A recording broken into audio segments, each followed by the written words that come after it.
Uh, a lot has changed since the last album, personally, musically.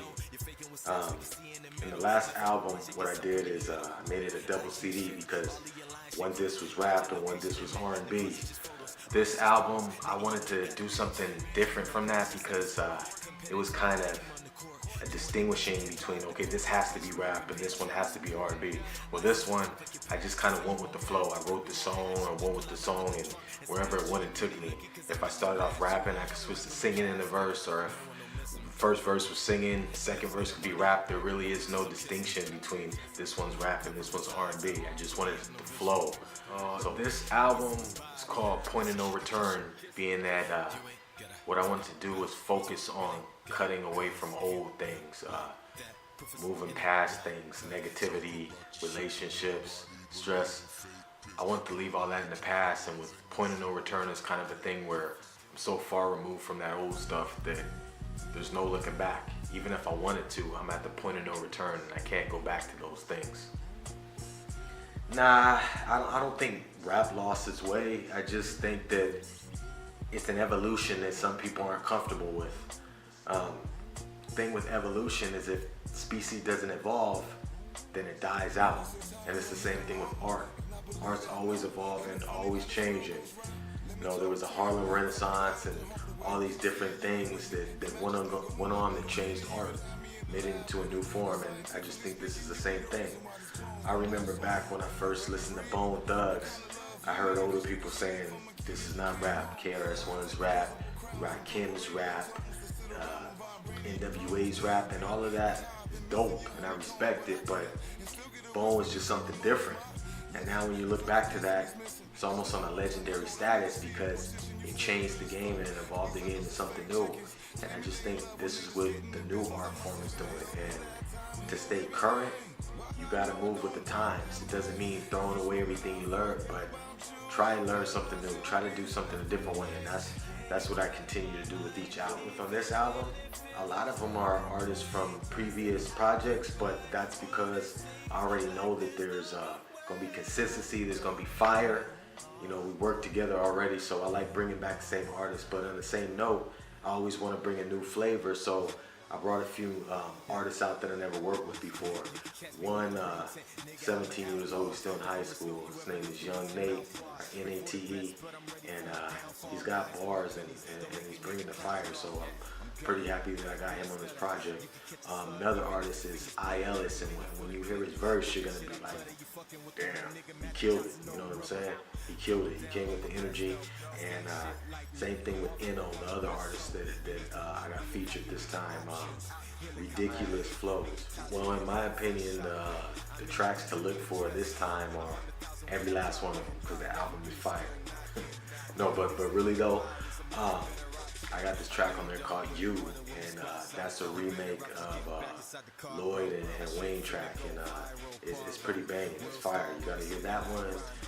I got a single out right now called Body, and the flow is ridiculous, the beat is banging, and I'm actually going to do a music video to that one. Another one I would look for is Pour Me Some More, or Pour Some More. That's a fire. I got I. Ellis on it, and I got Eno, and like the wordplay and the rhyme scheme is just ridiculous on the whole track, so you're gonna be feeling that one. And another one, a single that I got out right now is called You Could Be My Stripper, and that one's pretty high. It's an R&B track, and I got a lot of good reviews on that one, so if you haven't heard that one, check that one out. That one's dope. Well, something I want to do new in this album production-wise is I wanted to incorporate some old things into it, because it's almost like I could pay homage to the old things but still look towards the future. So I went back to some of my old tracks 10 years ago, even over, some stuff when I was in high school, and I sampled one of my old beats or used a piece of a song or flipped it, and I put a new feel on it. So I get that nostalgic feeling, and I hope everybody else gets it, but then, it's some new shit. So I'm pretty happy about it. We got a few projects in the works right now. The first one is it's an R&B album. for Naya Renee. I'm gonna be producing it. And the first project we worked on, she was only 15. Now she's gonna be turning 18 soon. So you're gonna see like a new maturity and a growth to her music. And it's just fun working with her. She's a phenomenal singer and a great writer, and it's gonna be a cool project. Another project I'm gonna be working on next year is it's gonna be an EP for NATE, and he's evolving and growing every single day. He's blowing up SoundCloud as well, so it's gonna be dope to work with him. And another project that I'm really excited about is it's gonna be kind of my DJ Khaled style presents album, where I'm gonna be incorporating a lot of artists that I've worked with in the past, and I also want some new artists on there. So basically, I might sing a few hooks or something, or spit a verse or two, but this is gonna be actually dedicated to the artists on the album. So that's what my 2019 is looking at. Might get a chance to push another one of my albums in, but right now I'm not really thinking about that. Just going with what I got, and then those 3 projects. Last thing I want to mention, if you're a hot artist or you know somebody who's dope, a singer, a rapper, or something like that, get a hold of me, hit me up, because I still use people. I still got spots on that album, my Presents album next year, and I like to work with some new people. So yeah, get a hold of me. Other than that, I just want to say I appreciate all the love and support. The last album was fun to work on. It was a hit, and this one is fun too, and I just hope that this one is as big as the last one. I love it when you guys send me comments saying that you listen to the song on the way to work, listening to it, playing it in one of your videos, or send me something like that.